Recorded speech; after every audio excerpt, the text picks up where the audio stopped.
Movie की शुरुआत में हम कुछ रोबोट्स को देखते हैं जो सारे इंसानों को पकड़कर अपने कब्जे में कर रहे थे। तभी उनकी तरफ तेज रफ्तार से आती हुई एक कार दिखाई देती है। इस कार में पूरी मिचेल फैमिली थी। पूरी दुनिया में सिर्फ यही फैमिली बची थी जो अभी तक उन रोबोट्स के पकड़ में नहीं आई थी और ये लोग दुनिया को बचाने के मिशन पे थे। पर इस फैमिली के लोग नॉर्मल लोगों से थोड़ा अलग थे। यहाँ से सीन शिफ्ट होकर हमें कुछ दिन पहले का सीन दिखाया जाता है और यहाँ हम केटी नाम की एक लड़की को देखते हैं। उसे हमेशा लगता था कि वो बाकी सबसे बिल्कुल अलग है, इसलिए वो वही करने लगी जो हर अलग बच्चा करता है। वो अजीब तरह के वीडियोस बनाने लगी। वो अपने वीडियोस के जरिए लोगों को हंसाना चाहती थी, पर सारे लोग उस पे और उसके वीडियोस पे हंसते थे, इसलिए कभी कोई उसका दोस्त नहीं बना। वो हमेशा अकेले ही रहने लगी और उसने मूवीज से ही दोस्ती कर ली। उसके वीडियोस बनाने में उसकी मदद उसका छोटा भाई एरोन और उसका पालतू डॉग मॉन्च करते थे। उसके मॉम डैड लिंडा और मिचेल को भी उसकी हरकतें कभी समझ में नहीं आई। उसका भाई एरोन उसे समझता था, पर उसके भी कुछ अलग ही शौक थे। उसे डायनासोर बहुत पसंद था और वो हमेशा बस उन्हीं के बारे में बातें करना पसंद करता था। उसकी मॉम लिंडा उससे कहती थी कि उसे उस पर पूरा भरोसा है, पर यह बात वो सबसे कहती थी। उसके डैड मिचेल को नेचर से बहुत प्यार था। उनके और केटी का इंटरेस्ट एक दूसरे से बिल्कुल अलग था, इसलिए उन दोनों के रिश्ते भी कुछ ठीक नहीं थे। केटी का प्लान था कि वो कैलिफोर्निया कॉलेज ऑफ फिल्म में एडमिशन लेगी और हमेशा के लिए अपने घर को छोड़कर चली जाएगी, जिसके लिए वो जी जान से वीडियोस बनाने लगती है ताकि उस कॉलेज में उसे एडमिशन मिल सके। और हुआ भी बिल्कुल वैसा ही। उसे कॉलेज में एडमिशन मिल जाती है और फाइनली वहाँ उसे वो लोग मिलते हैं जो उसी की तरह थे, जिनसे बात करके उसे अच्छा लगता था। अब उसके कुछ दोस्त बन चुके थे जिन्हें उसकी वीडियोस पसंद आती थी। केटी कॉलेज जाने के लिए बहुत ज़्यादा एक्साइटेड थी। वो कहती है कि वो वहाँ एरन को बहुत मिस करेगी। एरन उसके जाने से उदास था। केटी उसे समझाती है कि तुम भी बहुत जल्द अपने नए दोस्त बना लोगे जिसे तुम्हारी बातें पसंद होगी, और क्या पता वो एक लड़की हो। एरन लड़की शब्द सुनते ही घबराने लगता है। वो कहता है कि नहीं, उसकी कोई लड़की दोस्त नहीं बन सकती। केटी जाने से पहले अपनी फैमिली के लिए एक गुड बाय वीडियो बनाई थी जिसे वो उन्हें दिखाने लगती है। तभी उसके लैपटॉप में एक ऐड आता है जिसमें पैल मोबाइल कंपनी का ऑनर मार्क बता रहा होता है कि बहुत जल्द उनका सेलफोन अपने कदमों पे चलेगा। तभी उसके डैड मिचेल आते हैं, पर सब अपने अपने फ़ोन में ही बिजी होते हैं। मिचेल उन सबसे बात करने की कोशिश कर रहा होता है, इसलिए वो सबसे 10 सेकंड के लिए मोबाइल नीचे रख देने को कहता है, पर वो सब 10 सेकंड्स भी अपने आप को फ़ोन से दूर नहीं रख पाते हैं। केटी अपनी वीडियो अपने डैड को दिखाती है जो उन्हें बिल्कुल भी पसंद नहीं आता है। वो कहते हैं कि उसे नहीं लगता कि वो ये सब वीडियो बनाकर अपना कोई करियर बना पाएगी और वो इतनी दूर भी जा रही है जहाँ वो चाहकर भी उसकी मदद नहीं कर पाएंगे, और अगर वो फेल हो गई तो क्या होगा। केटी कहती है कि उन्होंने कभी उन पे भरोसा नहीं किया, उन्हें उसे सपोर्ट करना चाहिए, और वो सोचते हैं कि वो फेल हो जाएगी। तभी लिंडा सबका ध्यान किसी और तरफ करने की कोशिश करती है, पर केटी गुस्से से अपना लैपटॉप लेकर जाने लगती है। मिचेल उसका लैपटॉप पकड़ लेता है और कहता है कि वो उसे हर्ट नहीं करना चाहता था, और वो पूरी वीडियो दिखाने को कहता है, और इसी छीना झपटी में लैपटॉप गिरकर टूट जाता है। केटी गुस्से में कहती है कि इसीलिए वो घर छोड़कर जाने के लिए इतना ज़्यादा एक्साइटेड है, और वो अपने रूम में चली जाती है। लिंडा मिचेल को समझाने की कोशिश करती है कि उसे केटी से बात करनी चाहिए और उन दोनों को अपने रिश्तों को ठीक करना चाहिए, क्योंकि कल अगर केटी ऐसे ही यहाँ से चली गई तो फिर कभी वो उनके पास वापस नहीं आएगी। मिचेल उससे बात करने जाता है। उसे केटी के रूम के बाहर एक बॉक्स मिलता है जिसे केटी यहीं घर पे छोड़कर जाने वाली थी।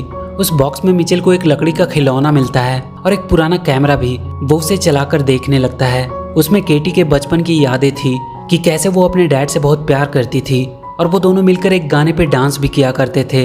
एक दिन केटी अपने स्कूल के कैंप पे जाते वक्त रो रही होती है। तब मिचेल उसे अपनी गाड़ी में रखा हुआ अपना फेवरेट टॉय उसे देता है और कहता है कि जब ये उसके पास रहेगा तब वो भी उसे अपने पास ही महसूस करेगी। इन सबको देखकर मिचेल की आंखें भर आती है और वो केटी को मनाने का एक प्लान बनाता है। सुबह केटी अपने कॉलेज जाने के लिए बहुत ही एक्साइटेड होती है। उसके दोस्त पहले ही वहाँ पहुँच चुके थे और वो उसे उसके रूम की तस्वीर भी भेज रहे होते हैं, पर वो जैसे ही घर से बाहर आती है वो देखती है कि उसका पूरा परिवार अपना सारा सामान गाड़ी में लोड कर रहा है। वो अपने डैड से पूछती है कि ये सब क्या हो रहा है। मिचेल उससे कहता है कि उसने उसकी फ्लाइट की टिकट कैंसिल कर दी है क्योंकि वो सब उसे कार से उसके कॉलेज छोड़ने के लिए जाएंगे। इसमें थोड़ा ज़्यादा टाइम लगेगा, पर ये उनकी एक आखिरी फैमिली ट्रिप हो जाएगी। केटी उन सब पे बहुत गुस्सा करती है, पर उसे उनकी बातें माननी पड़ती है और वो सब अपने सफ़र पे निकल जाते हैं। लिंडा अपने फ़ोन में अपनी पड़ोस की फैमिली की फ़ोटो देख रही होती है और कहती है कि वो लोग कितने खुश रहते हैं। मिचेल उससे कहता है कि ये सब दिखावा है, उनकी फैमिली सबसे बेस्ट है। केटी अपने दोस्तों को कॉलेज में एंजॉय करते हुए देखकर बहुत बोरिंग फील कर रही होती है। वो अपना कैमरा ले लेती है और इस ट्रिप को थोड़ा मज़ेदार बनाने के लिए वो अपनी जर्नी को शूट करने लगती है। उसके डैड कूल बनने के चक्कर में अजीब अजीब एडवेंचर कर रहे होते हैं। केटी भी उनके वीडियोस को फनी वे में शूट कर रही होती है। केटी अपने फोन में देखती है कि पेल लैब आज अपने नए स्मार्टफोन फीचर का अनाउंसमेंट करने वाली है। पेल कंपनी का मालिक मार्क अपने फोन के असिस्टेंट पेल से बात कर रहा होता है कि वो आज के अनाउंसमेंट को लेकर बहुत ज्यादा एक्साइटेड है और वो स्टेज पे लोगों के सामने आ जाता है। वो सबसे कहता है कि उसने एक ऐसी तकनीक बनाई है जो इंसानों के काम को और भी आसान बना देगी। वो सबसे कहता है कि अब उसका पुराना वर्जन पेल बेकार हो चुका है और वो अपना फोन फेंक देता है और अपने नए प्रोडक्ट रोबोट से सबको मिलवाता है जो पूरी तरह से उनके फोन से कनेक्टेड होगा और उनके सारे काम को कुछ ही मिनट्स में कर देगा। मार्क सबको बताता है कि इन रोबोट्स को पूरी सेफ्टी के साथ बनाया गया है। इनमें किल कोड का वायरस इंस्टॉल किया गया है जिनकी वजह से ये कभी किसी को नुकसान नहीं पहुंचा पाएंगे। तभी उन रोबोट्स में कुछ गड़बड़ी होती है। एक रोबोट जाकर वहां का दरवाजा लॉक कर देता है। मार्क अपनी असिस्टेंट से पूछता है कि ये सब क्या हो रहा है, पर किसी को नहीं पता था कि उन रोबोट्स को कौन कंट्रोल कर रहा है। रोबोट्स मार्क को पकड़ लेते हैं और वहाँ पे और बहुत सारे रोबोट्स आ जाते हैं जो लोगों को पकड़कर अपने कब्जे में करने लगते हैं। इधर मिचेल को रास्ते में एक डायनासोर कैफे मिलता है और वो सब एरन के चलते वहाँ रुक जाते हैं।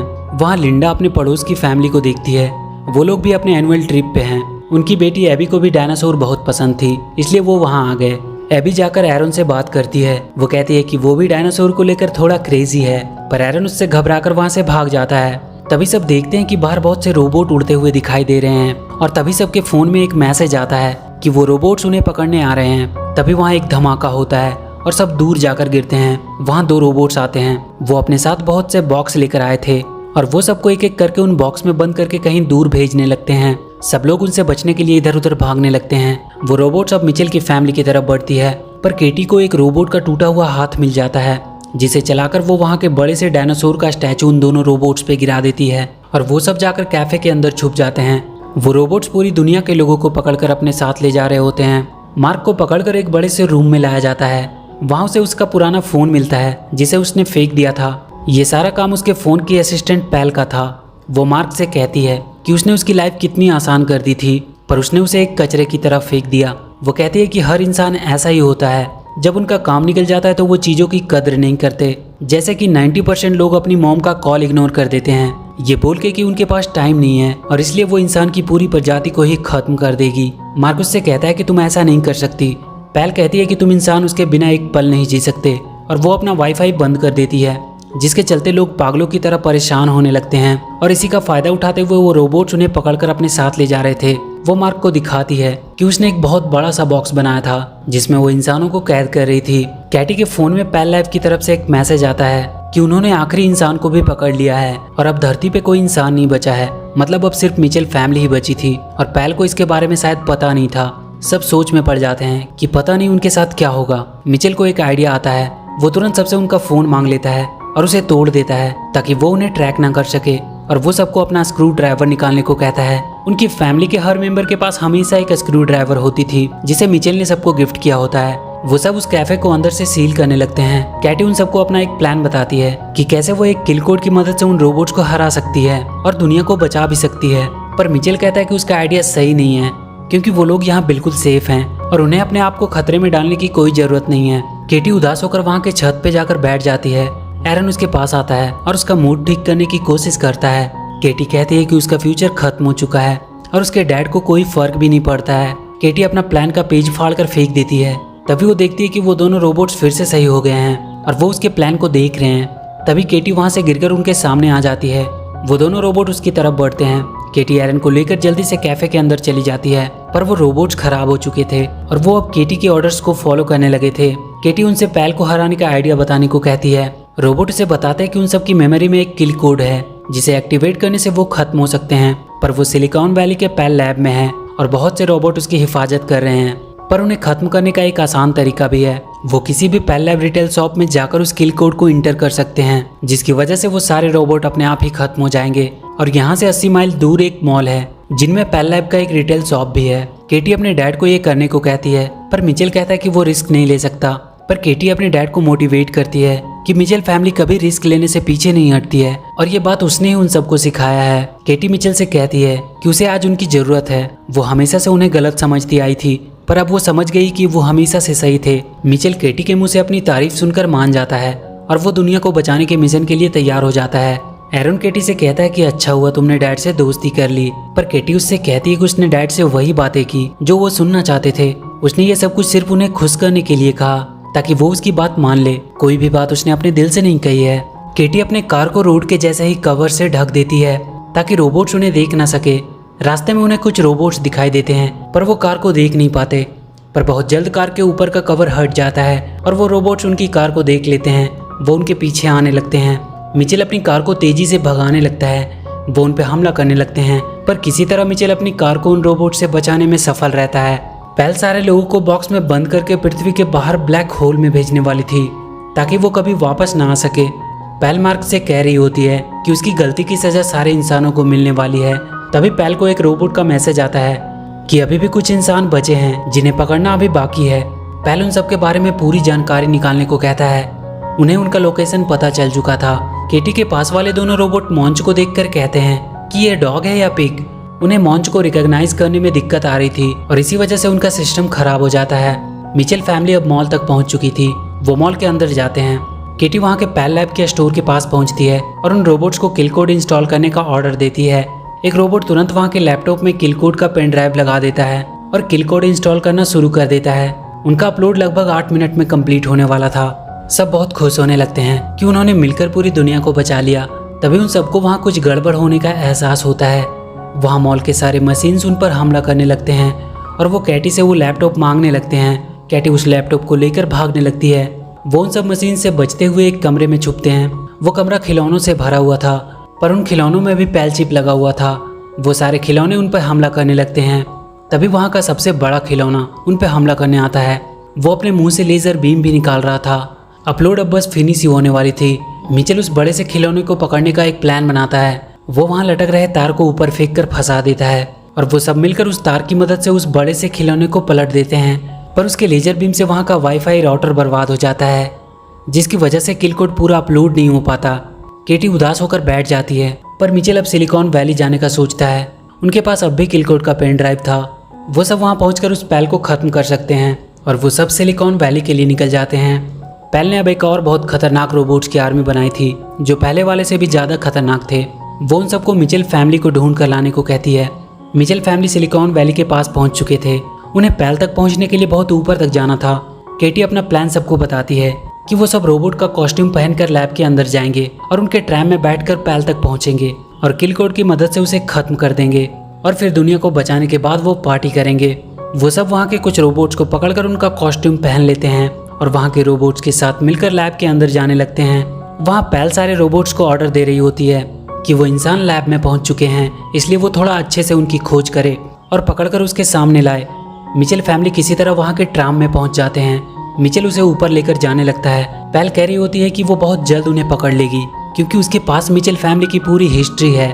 वो सब एक नॉर्मल फैमिली बनने की एक्टिंग कर रहे हैं। वो एक दूसरे की तारीफ भी करते हैं तब भी वो एक्टिंग ही करते हैं।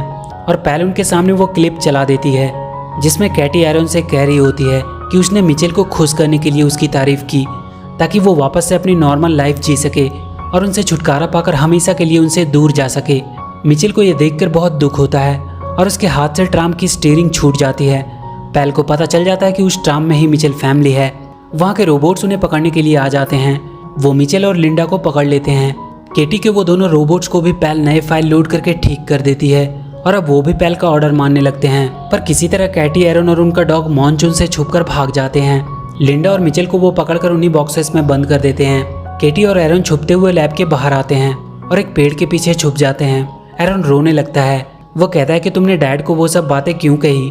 केटी को उसके बैग में उसका कैमरा मिलता है जिसमें उसके बचपन का वीडियो था।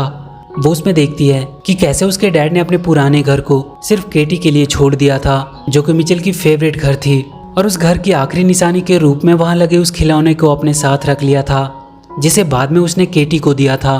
केटी को बैग में वो खिलौना मिलता है। वो रोने लगती है कि उसने ये क्या कर दिया। वो अब किसी भी हालत में अपने मॉम डैड को छुड़ाने का सोचती है। मिचेल पेल के बॉक्स में बंद था। उसके बगल वाले बॉक्स में मार्क था जो केटी के वीडियोस यूट्यूब पे देख रहा होता है और हंस रहा होता है। मिचेल उससे पूछता है कि उसे ये वीडियो कैसे मिले। मार्क उससे कहता है कि उसका मूड खराब था इसलिए मूड ठीक करने के लिए वो इस लड़की का वीडियो देखने लगा। वो केटी के वीडियो की बहुत तारीफ कर रहा होता है। उसकी एक वीडियो मिचेल भी देखता है जिसमें केटी ने उसका रेफरेंस लिया था। कि कैसे वो केटी के काम को सपोर्ट नहीं करता था, जबकि उसे उसकी सबसे ज़्यादा सपोर्ट की ज़रूरत थी। मिचेल को अपनी गलती का एहसास होता है। तभी वो बाहर देखता है कि केटी उसका कार लेकर उसे बचाने आ रही है। सारे रोबोट उसे रोकने की कोशिश कर रहे थे, पर केटी ने अपने डॉग मॉन्च को कार के सामने रखा था, जिसे देखकर सारे रोबोट्स का सिस्टम खराब हो जा रहा था। मिचेल ये सब देखकर बहुत खुश हो रहा था, पर वो देखता है कि वहाँ बहुत सारे रोबोट्स हैं। वो मार्क से उसके डॉग के वीडियो को पूरे लैब की स्क्रीन पे लगाने को कहता है। मार्क कहता है कि उसे ऐसा करने से पहले उसे इस बॉक्स को खोलना होगा। मिचेल अपनी जेब से स्क्रू ड्राइवर निकालता है और उस बॉक्स को खोलकर बाहर आ जाता है। लिंडा भी उसकी मदद से बाहर आ जाती है। केटी अब लैब के अंदर इंटर कर चुकी थी। मिचेल लैब के सेंटर में पहुंच जाता है, जहां से वो यूट्यूब की मदद से डॉग वाली वीडियो सारे स्क्रीन पे लगा सकता था। लिंडा को वो रोबोट्स फिर से पकड़ लेते हैं। एरन वहां से दूर रहकर रोबोट्स के बारे में केटी को बता रहा होता है, पर उसे भी रोबोट्स पकड़कर अपने साथ लेकर चले जाते हैं। एरन बहुत रोने लगता है और मदद के लिए चिल्लाने लगता है, जिसे देखकर लिंडा बहुत गुस्से में आ जाती है और उसके गुस्से के सामने वो रोबोट्स भी अपने आप को कमजोर समझ रहे थे। वो उन सारे रोबोट्स को खत्म कर देती है। मिचेल को फिर से वो रोबोट वीडियो चलाने से पहले ही पकड़ लेते हैं। वो केटी को भी पकड़ लेते हैं और उसे पैल के सामने ले आते हैं। पैल केटी से कहती है कि तुम इंसान बहुत ही बेवकूफ़ हो, तुम हमेशा अपनी फैमिली के लिए लड़ते रहते हो, पर असल में सब एक दूसरे को बिल्कुल पसंद नहीं करते। केटी कहती है कि भले ही उनकी फैमिली परफेक्ट नहीं है, पर वो हमेशा एक दूसरे को खुश करने की कोशिश करते हैं और यही उन्हें इंसान बनाती है। पैल केटी को वहाँ से नीचे फेंक देती है, पर तभी वहाँ के सारे स्क्रीन पे केटी का डॉग वाला वीडियो चलने लगता है और केटी भी गिरने से बच जाती है। वो देखती है कि उसके डैड रोबोट्स के ऊपर खड़े होकर उसे बचाने के लिए आए हैं। मिचेल केटी को अपने पास ऊपर ले आता है। वो दोनों रोबोट फिर से उस डॉग की वजह से उनकी बातें मानने लगे थे। मिचेल केटी से कहता है कि उसने उसकी वीडियोस देखी और अब से वो हमेशा उसका साथ देगा। तभी उनके सामने वो खतरनाक रोबोट्स आ जाते हैं। वो दोनों मिलकर उन सबका सामना करने लगते हैं। तभी वो देखते हैं कि लिंडा एरन को लेकर एक रोबोट के ऊपर सवार होकर आई है। वो सारे रोबोट्स लिंडा के डर की वजह से भागने लगते हैं। केटी पैल के पास पहुंचती है और फोन को उठाकर नीचे पूल में फेंक देती है, पर वो पूल में नहीं गिरती है, बल्कि मॉन्ची से टकराकर वहां रखे एक पानी के गिलास में गिर जाती है, जिसकी वजह से वो बंद हो जाती है और सारे रोबोट्स भी बंद हो जाते हैं। सारे लोग उन बॉक्सेस से छूट जाते हैं। मिचेल फैमिली सबके लिए हीरो बन जाते हैं और कुछ दिन बाद पूरी मिचेल फैमिली केटी को उसके कॉलेज छोड़ने आती है। केटी उन सबको कहती है कि वो हर हफ्ते उन्हें कॉल किया करेगी। वो सबको बाय बोलकर चली जाती है। वो अपने साथ अपने डैड का दिया हुआ खिलौना भी लेकर जा रही होती है और इसी के साथ ये मूवी यहीं खत्म हो जाती है।